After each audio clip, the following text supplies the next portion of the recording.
अस्सलामुअलैकुम। Starlink radio में खुशामदीद। आज के इस लेक्चर में मैथमेटिक्स 10th का सेकंड चैप्टर स्टार्ट कर रहे हैं। ये हमारा 12वां लेक्चर है। सेकंड चैप्टर का नाम है जी थ्योरी ऑफ क्वाड्रेटिक इक्वेशंस। पहले चैप्टर में भी हमारे पास अलजबरा था, अब दूसरे चैप्टर में भी हमारे पास अलजबरा है। क्वाड्रेटिक इक्वेशन किसे कहते हैं? जिसमें हाईएस्ट पावर 2 हो, हाईएस्ट पावर स्क्वायर हो, उसको हम बोलते हैं क्वाड्रेटिक इक्वेशन। उसको सॉल्व करने के तरीके, उसके अंदर उसके रूट्स किस तरह के आएंगे, मतलब जो एक्स की वैल्यूज़ आएंगी वो किस तरह से आएंगी, उनके बारे में सारी बातें इसके अंदर होंगी। चलिए, सबसे पहले पेज नंबर 19 के ऊपर नेचर ऑफ रूट्स की बात हो रही है। On solving quadratic equation we get different kind of roots. Roots किन्हें कहते हैं? जो भी वेरिएबल इसके अंदर इन्वॉल्व होता है, जो भी इसके अंदर हमारे पास मुतगैर इस्तेमाल होता है, जैसे एक्स हो गया या वाई हो गया या जेड हो गया, उसके जो आंसर्स आते हैं, मतलब उसके सोल्यूशन के बाद जो एक्स की वैल्यूज़ आती हैं, वाई की वैल्यूज़, जेड की वैल्यूज़ आती हैं, उसको बोलते हैं हम रूट्स। ठीक है, इन जनरल रूट्स को, इन चीज़ों को रूट्स कहा जाता है। Okay, discriminant. और हमारे पास क्वाड्रेटिक इक्वेशन है, हमने लास्ट जो चैप्टर उसके अंदर प्रूव की थी, वो क्या आती है? X is equal to minus B plus minus B square minus 4ac over 2 है। ठीक है, this is the quadratic equation. हर तरह के क्वाड्रेटिक इक्वेशन को सॉल्व करने के लिए, मतलब जो भी आपके पास सेकंड डिग्री की इक्वेशन है, जिस तरह की मर्ज़ी है, उसको सॉल्व करने के लिए ये इस्तेमाल हो सकती है। ए बी सी आपको पता होता है ये कौन से होते हैं? A x square plus b x plus c. इसका मतलब क्या है कि जो भी वैल्यू एक्स स्केयर के साथ है वो ए है, जो भी एक्स के साथ है वो बी है, और जो भी एक्स के बगैर है वो सी है। इनको इस्तेमाल करके आप किसी भी तरह की इक्वेशन को इसके साथ सॉल्व कर सकते हो। ठीक है, तो ये प्लस माइनस का मतलब एक दफ़ा प्लस में आंसर है, एक दफ़ा माइनस में आंसर आएगा। तो ये जो अंडर रूट के अंदर वैल्यू होती है, इसको बोलते हैं डिस्क्रिमिनेंट। यहाँ पे आपको 2.1.1 के अंदर लिखा हुआ है डिस्क्रिमिनेंट। डिस्क्रिमिनेंट जो होता है वो अंडर रूट के अंदर वाली वैल्यू है, अंडर रूट के बगैर ये वाली वैल्यू। अब इसके आंसर की बेस पे हमारे पास मुख्तलिफ़ किस्म के आंसर आते हैं। Nature of these roots, nature of these roots मतलब क्या ये रियल आएंगी, इमेजिनरी आएंगी, क्या ये एक ही वैल्यू आएगी कि डिफरेंट आएंगी। इस तरह की जितनी भी चीज़ें हैं वो क्वाड्रेटिक के हिसाब से हम बताते हैं। इस डिस्क्रिमिनेंट की वैल्यू के लिहाज से हम बताते हैं कि ये क्या होगा, कैसे। इसके बारे में ज़्यादा डिटेल यहाँ पे नहीं दी हुई, बस ये स्टेटमेंट्स लिखी हुई हैं nature of the roots through. पहले डिस्क्रिमिनेंट फाइंड करना है। ये एक्स के साथ 2 है, फिर एक्स के साथ -7 है, वो बी हो जाएगा, 1 जो है वो सी हो जाएगा, और इससे आप इसके माइनस 2 डिस्क्रिमिनेंट आपने निकाल लिए। नेचर ऑफ द रूट जो है वो इसके ज़रिए से फाइंड की जाती है। आपके पास सामने इक्वेशन लिखी हुई है मैंने, इसका मतलब क्या हुआ कि इस इक्वेशन के अंदर अंडर रूट के अंदर जो वैल्यू है, that value will give you the nature of the root. अब ये नेचर ऑफ द रूट क्या होगी? अगर बी और c, b square -4ac is greater than 0, इसका मतलब क्या कि नेगेटिव वैल्यू नहीं। हमें पता है कि जब नेगेटिव वैल्यू होती है तो अंडर रूट का आंसर क्या आता है? अंडर रूट के साथ हम क्या लिखते हैं? आयोटा लिखते हैं, जो कि इमेजिनरी वैल्यू बन जाती है, क्योंकि नेगेटिव वैल्यू का हमारे पास वो नहीं है, अंडर रूट का रियल आंसर नहीं है। वहाँ पे हम आयोटा इस्तेमाल करते हैं, जो कि कम्प्लेक्स वैल्यू या इमेजिनरी वैल्यू, इमेजिनरी और रियल पार्ट बनता है, दोनों मिला के आपके पास कम्प्लेक्स वैल्यू बना देता है। तो अब ये ग्रेटर देन 0 है, इसका मतलब क्या होगा कि ये आंसर रियल ही आएगा। और दूसरी कंडीशन उसने साथ ही दे दी कि परफेक्ट स्क्वायर। परफेक्ट स्क्वायर मतलब बी स्क्वायर -4ac का कोई भी वैल्यू आती है, 16 आती है, 25 आती है, 9 आती है, या 49 आती है, तो ये जो हैं ये जितनी अगर परफेक्ट स्क्वायर इसके अंदर आ जाए value, for example under root के अंदर 49 आ जाए तो क्या होगा, 7 का स्क्वायर हो जाएगा और अंडर रूट स्क्वायर को काट के 7 आपके पास बाहर आंसर में दे देगा, और 7 फिर एक दफ़ा बी की जो भी वैल्यू होगी उसके साथ जमा होगा, एक दफ़ा माइनस होगा, तो आपके पास इसका आंसर निकल आएगा। तो B is greater than zero, ये अगर ऐसे ही हो और साथ परफेक्ट स्क्वायर हो तो आपके पास जो रूट्स हैं, जो आंसर्स हैं वो रैशनल होते हैं और अनइक्वल आते हैं। ये इसके अंदर आपको वैल्यू निकल आई, असल में वैल्यू अंडर रूट से बाहर आ चुकी है, तो एक दफ़ा प्लस होगी माइनस बी के अंदर तो और वैल्यू आएगी, एक दफ़ा माइनस होगी तो और वैल्यू होगी। तो रियल और अनइक्वल आते हैं जब ये ग्रेटर दैन ज़ीरो और परफेक्ट स्क्वायर हो। If B square minus 4ac is greater than zero and is not a perfect square then the roots are irrational and unequal. B square minus 4ac rational, पिछले case में rational होगी, जब under root ख़त्म हो जाए तो उसको हम रैशनल वैल्यू कहते हैं, मतलब उसको वन ए और बी की फॉर्म में हम लिख सकते हैं, क्योंकि अंडर रूट जो परफेक्ट स्क्वायर का अंडर रूट होता है वो अंडर रूट ख़त्म हो जाता है। अगर परफेक्ट स्क्वायर ना हो, जैसे यहाँ पे है ग्रेटर दैन ज़ीरो तो है लेकिन परफेक्ट स्क्वायर नहीं है, तो वो रियल तो होंगी लेकिन इर्रेशनल होंगी और अनइक्वल भी होंगी, एक दफ़ा प्लस में एक दफ़ा माइनस में। और इर्रेशनल इस तरह से होगी कि अंडर रूट के अंदर जैसे अंडर रूट 2 लिखो या अंडर रूट 3 लिखो, अंडर रूट 5 लिखो, तो इनके आंसर जब भी कैलकुलेटर पे फाइंड करें तो पॉइंट के बाद इनकी वैल्यू बढ़ती ही जाती है, एंड नहीं होती। जब वैल्यू एंड नहीं होती तो उसको हम ए और बी की फॉर्म में कन्वर्ट नहीं कर सकते, तो इसका मतलब क्या हुआ कि वो रैशनल नंबर नहीं हो सकते, तो इसलिए इर्रेशनल होंगे। ठीक है, अगर b square minus 4ac equal to zero आ जाए तो रूट्स रेशनल होंगी और इक्वल होंगी। फॉर एग्जांपल यहाँ पे अगर मैं x equals to minus B की वैल्यू समझ लें, मेरे पास 4 थी plus minus zero under root, इसका आंसर ज़ीरो आ गया ओवर 2 × 1, तो क्या होगा, और ये प्लस माइनस वाला खाता ही ख़त्म हो जाएगा, यहाँ पे ज़ीरो आ गया तो आपके पास -4/2 आ जाएगा, जिसका आंसर आपके पास -2 आएगा। ये आपके पास x का आंसर आ गया। ठीक है, तो इक्वल होंगी और रियल होंगी। अगर b square minus 4ac less than zero आ जाए, मैंने अभी आपको बताया था कि नेगेटिव वैल्यू का अंडर रूट क्या आता है, आयोटा की फॉर्म में कम्प्लेक्स वैल्यू आती है, एक दफ़ा आयोटा वाली, इसका आंसर आयोटा आएगा, एक दफ़ा प्लस में एक दफ़ा माइनस में, तो दोनों कोई वैल्यू कम्प्लेक्स वैल्यू प्लस में हो उसका कॉन्जुगेट लें तो उसकी वैल्यू एक नेगेटिव आ जाती है, तो दोनों आपस में कम्प्लेक्स कॉन्जुगेट, मतलब एक दफ़ा प्लस में इमेजिनरी वैल्यू एक दफ़ा माइनस में इमेजिनरी वैल्यू वाला आंसर आ जाएगा।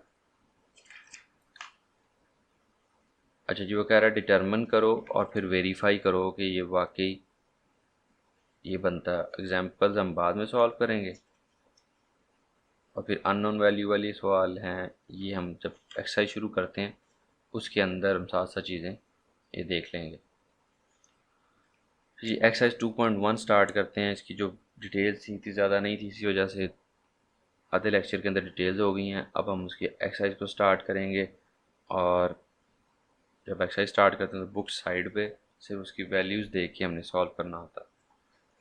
एक्सरसाइज है हमारे पास 2.1,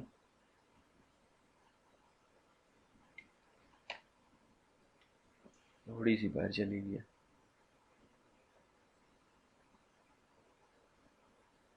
ठीक है, क्वेश्चन नंबर आपके पास 1 है। हमने क्या करना है, इनकी क्वाड्रेटिक इक्वेशंस की डिस्क्रिमिनेंट फाइंड करनी है। डिस्क्रिमिनेंट कैसे फाइंड होता है ये आपको अच्छी तरह से पता है। अगर यहाँ पे मेरे पास वो लिखी हो क्वाड्रेटिक इक्वेशन लिखी हो, तो उसका जो बी स्क्वायर माइनस 4ac जो अंडर रूट के अंदर वाला पार्ट है उसको बोलते हैं डिस्क्रिमिनेंट। तो हमने क्या फाइंड करना है, डिस्क्रिमिनेंट फाइंड करना है।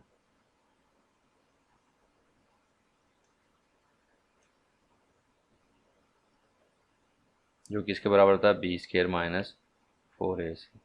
पहले इक्वेशन देख लेते हैं। पहला सवाल है जी 2x² plus 3x minus 1 equals to zero. अब इसमें ए बी और सी वैल्यू देख लें। आपके पास x² के साथ जो वैल्यू होती है वो ए होती है अलॉन्ग विद द साइन, ये बी होती है अलॉन्ग विद द साइन, और ये सी होती है। तो ए आपके पास 2 आ जाएगा, बी आपके पास 3 आ जाएगा और सी आपके पास -1 आ जाएगा। अब ये आप ये वाला फार्मूला लगाएं, B square minus 4ac, B की वैल्यू 3 है, 3 का स्केयर माइनस 4a की वैल्यू 2 और c की वैल्यू -1। तो 9 4 2 8 और 8 1 8 मनफी और मनफी का 8, मनफी मनफी जमा 9 जमा 8, तो ये आपके पास 17 आ गया। तो दिस इज़ डिस्क्रिमिनेंट हमने फाइंड कर लिया। अब इसके उसे ये नहीं पूछा कि नेचर ऑफ रूट कैसी होगी, सिर्फ डिस्क्रिमिनेंट की value B square minus 4ac की वैल्यू क्या आती है, सिर्फ उसने हमसे ये पूछी, हमने इसको फाइंड कर दिया। बस इतना सा काम था। चौथा सवाल कर लेते हैं, पहला और तीसरा कर लेते हैं। तीसरे में बड़ी बड़ी वैल्यूज़ हैं, 9x है और इस तरह की वैल्यूज़ हैं। ठीक है, 9x square minus 30x plus 25 equals to 0। इसमें वैल्यूज़ देख लें जी, ये आपके पास a है, ये आपके पास b है और ये आपके पास c है। a आपके पास 9 है, b आपके पास -30 है और c आपके पास 25 है। तो b स्केयर माइनस 4ac आपने फाइंड करना है। b की वैल्यू -30, उसका स्केयर -4a की वैल्यू 9 और c की वैल्यू 25। 30 का स्केयर क्या आ जाएगा, 900 -30 का स्केयर प्लस में जाएगा क्योंकि स्केयर लिए स्केयर है आपके पास, इवन वैल्यू है तो उसका स्केयर 900 आएगा। -25 को मैं 104 से मल्टीप्लाई करूँ तो 400 और 9 इंटू 25 को 4 से मल्टीप्लाई करो तो 100 बनता है, 9 इंटू 100 तो 900 माइनस 900, तो इसका आंसर क्या आ जाएगा, 0। तो बी स्केयर माइनस 4ac का आंसर आपके पास आ गया 0। अगर आपने ए बी सी की वैल्यूज आपको याद है, general form of the quadratic equation जो हमने पिछले चैप्टर के अंदर किया, अगर उसकी समझ आया तो डिस्क्रिमिनेंट फाइंड करना कोई मसला ही नहीं है। ये पहला सवाल तो कैसे कहते हैं ना, मुफ्त के नंबर है। उसके बाद हमने करना है दूसरा सवाल, उसमें है नेचर ऑफ द रूट हमने फाइंड करनी है by quadratic equation. Nature of root discriminant से फाइंड करेंगे और फिर वेरीफाई करेंगे, मतलब क्या कि फिर उसको सॉल्व करेंगे, इसके रूट्स निकालेंगे। जो क्वेश्चन को सॉल्व करके किसी मेथड से, आप क्वाड्रेटिक फार्मूलेशन से कर लो, आप फैक्टराइजेशन से कर लो, कंप्लीटिंग स्केयर से कर लो, किसी भी तरीके से करके आपने सॉल्व करके उसके इक्वेशंस के रूट्स निकालने और फिर वेरीफाई करने के वाकई हम जो कह रहे थे अगर रियल थी तो रियल आ रही है, इमेजिनरी है तो इमेजिनरी आ रही है। अच्छा जी, दूसरा सवाल करते हैं जी हम।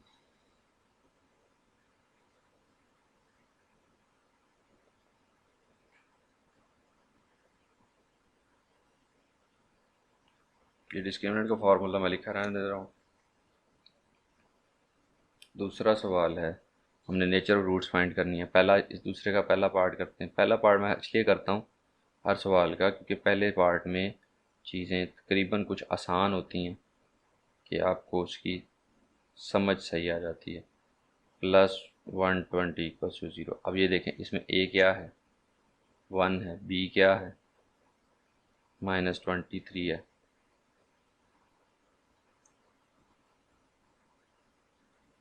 c क्या है, 120, ठीक है, प्लस का।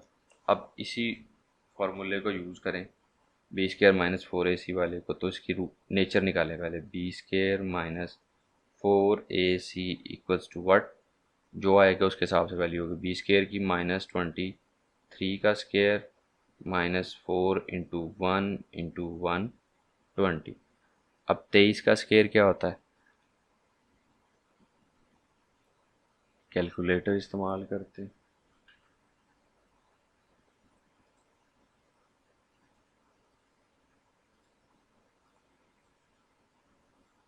+529 +529 माइनस 400 428 और 41 4, तो 529 से 480 निकालें, क्या बनता है 49। तो 49 क्या है, ग्रेटर देन 0 है और परफेक्ट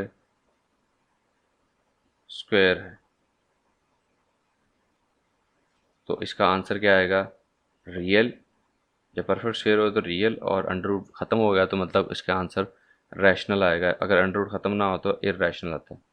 ठीक है, इसको वेरीफाई कर लें किससे, x equals to minus B plus minus B square minus 4ac/2a। ये चीज़ें, ये तरीका आसान है क्योंकि बी स्केयर माइनस 4ac का आंसर आपने निकाला होता है, उसी को इसके अंदर पुट करके और बाकी वैल्यूज़ को यूज़ करके आप इसे सॉल्व कर सकते। माइनस बी माइनस वायर और माइनस बी की value -23 plus minus B square minus 4ac की वैल्यू आपने 49 निकाली हुई है,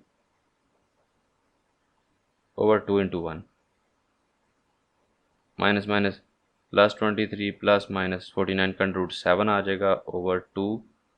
तो आपके पास x की वैल्यूज़ आ जाएंगी 23 प्लस 7/2 एंड 23 माइनस 7/2। तो x आपके पास आ गया 30/2 15 और x आपके पास आ गया 23 में से 7 निकलेंगे तो आपके पास 16/2 8 आ जाएगा सॉल्व करने के बाद। तो आपके पास दोनों रूट्स आ गए, वाकई ये रियल हैं और रैशनल हैं। 15 को भी बटे के अंदर लिख सकते हैं, 8 को भी हम बटे के अंदर लिख सकते हैं। उसके बाद एक सवाल और कर लेते हैं इस पार्ट में से,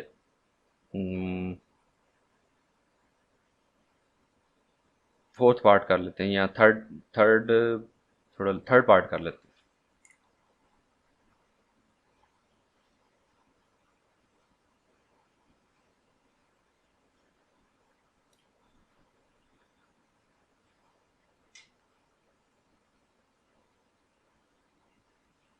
थर्ड पार्ट सॉल्व करना, जल्दी जल्दी सॉल्व करना क्योंकि टाइम थोड़ा कम है, मैंने कहीं जाना है अभी।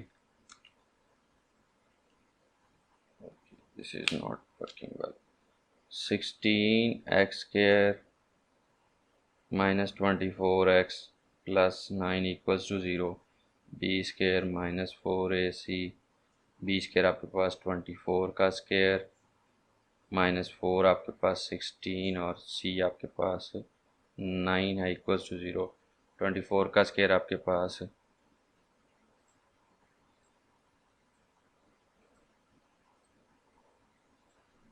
576 आ जाएगा। 576 माइनस 4 9 36 होता है और 36 × 16 कितना होता है आप देख लें जल्दी से,